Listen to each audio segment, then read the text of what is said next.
Hello there guys, what is going on? Son of Chelsea back here again for another video, and today we'll be looking at some of the best Chelsea player sales in recent years. But before we get into any of that, I want to ask you guys, if you haven't already, hit that subscribe button and the notification bell so you never miss an upload. Also smash that like button if you're enjoying the content, because it helps out as well. But the topic of today's video was inspired by a piece by Liam Toomey in The Athletic. As you can see here, what has been Chelsea's best player sale since 2000. Liam says Chelsea did not have to worry much about the art of selling in the first 9 years of Abramovich's ownership, when the focus was solely on building around the squad's world-class core first assembled by Jose Mourinho. The introduction of financial fair play regulations in 2011, with John Terry, Frank Lampard, Didier Drogba, Ashley Cole and Petr Cech all getting a little long in the tooth, necessitated a change in strategy. Assuming day-to-day responsibility for football operations shortly before the advent of FFP, Marina Granovskaya knew any rebuild of the squad would need to be partially funded by player trading. And then Liam asked, which would you say is Chelsea's best sale?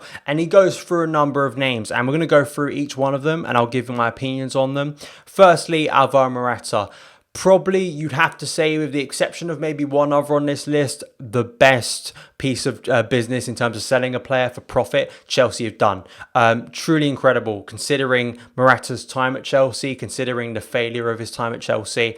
The fact Chelsea were able to recoup basically the whole fee that they paid originally to Real Madrid from Atletico Madrid in, 2019. He originally went on loan in January 2019, but then last summer they made the deal permanent.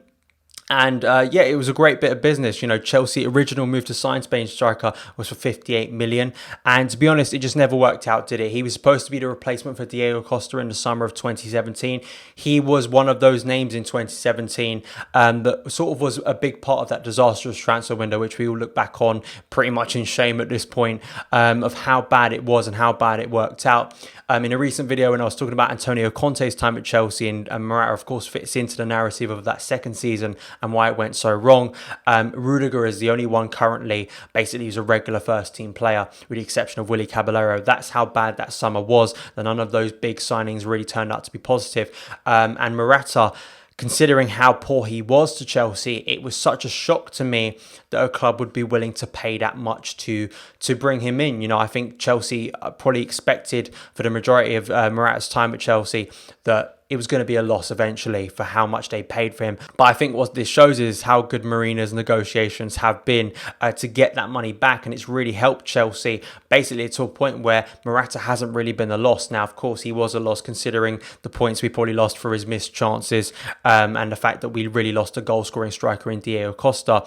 But at the same time, I think Morata leaving Chelsea, I think, is a real positive piece of business. So I think in terms of the names I'm going to list in today's video, I think you'll be hard-pressed to find a better piece of business in terms of selling a player and recouping money than Morata when you actually compare what he did on the pitch and the actual fee that Chelsea eventually got. So I think this is a positive one for Morata. Next is the sale of Oscar to Shanghai for 60 million in December of 2016. Liam says this raised eyebrows because it helped to signal the emergence of the Chinese Super League as a serious destination for established international players in their primes, but the significance of the deal was even greater at Stamford Bridge, and pretty much Oscar was phased out the moment Conte moved from a 4-2-3-1 to a 3-4-3. We pretty much didn't have a number 10 anymore, a natural number 10 like Oscar in the team anymore.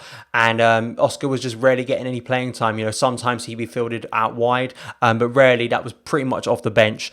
And it was tough on Oscar, really. And to be honest, the career of Oscar was a bit of I think a letdown at Chelsea, because I think that a lot of people, when he came in the summer of 2012 after that Champions League victory, him, Eden Hazard at the same time came in, and Mata, I think there was a real excitement that those three players could really be the creative hub of Chelsea for a number of years. And Hazard really was the player who stayed the longest out of the three of those. And Oscar really just never climbed the heights that we expected him to. Mourinho gave him a lot of time in his title-winning team, and I think Oscar at points had really good spells, but was never a consistent player.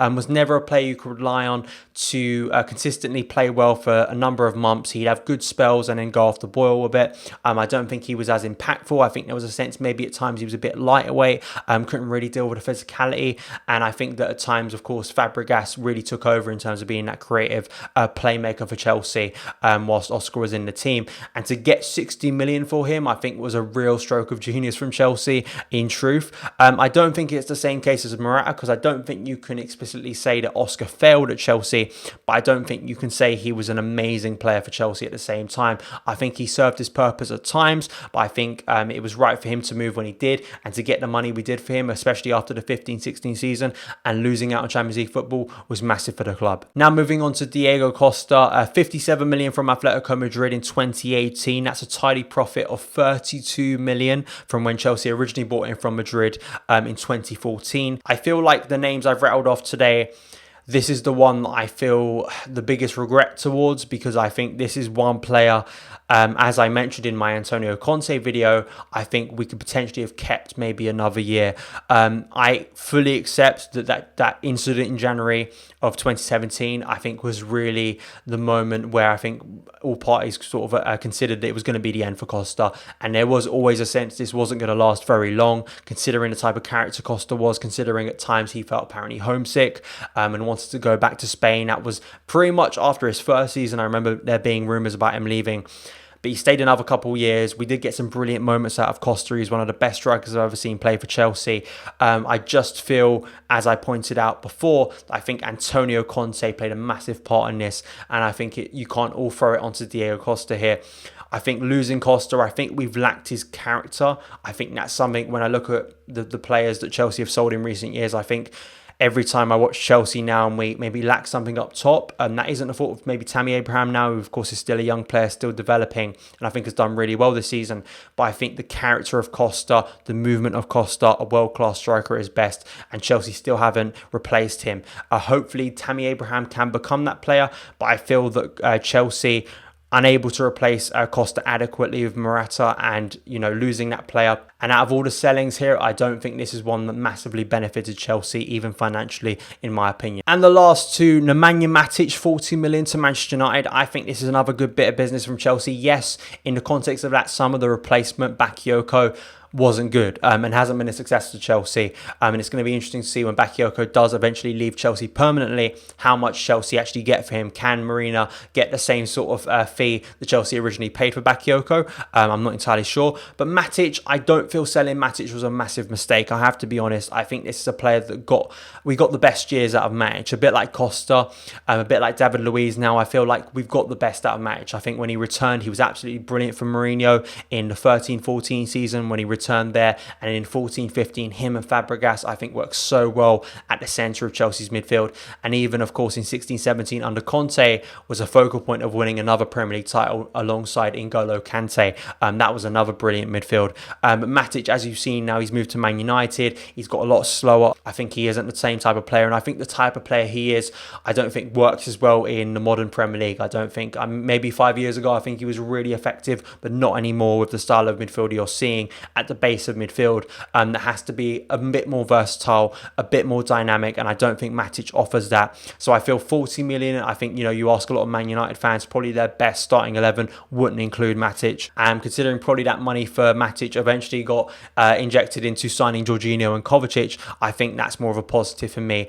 So for me, Matic, I think that was a good deal. I think we got the best out of him, and I don't think he's going to reach the heights ever again in his career, in my personal opinion. And lastly, it's the biggest fee Chelsea have made in recent seasons, and that is Eden Hazard. A fee that was originally 89 million that could rise to 130 million. Hazard's departure was very sad. It was always going to be, losing such a world-class player. For me, there is a sense Hazard is almost priceless because of the influence he had at Chelsea, because of what he done, the big moments he gave to Chelsea. That last game he played in Baku, I think absolutely demonstrated that.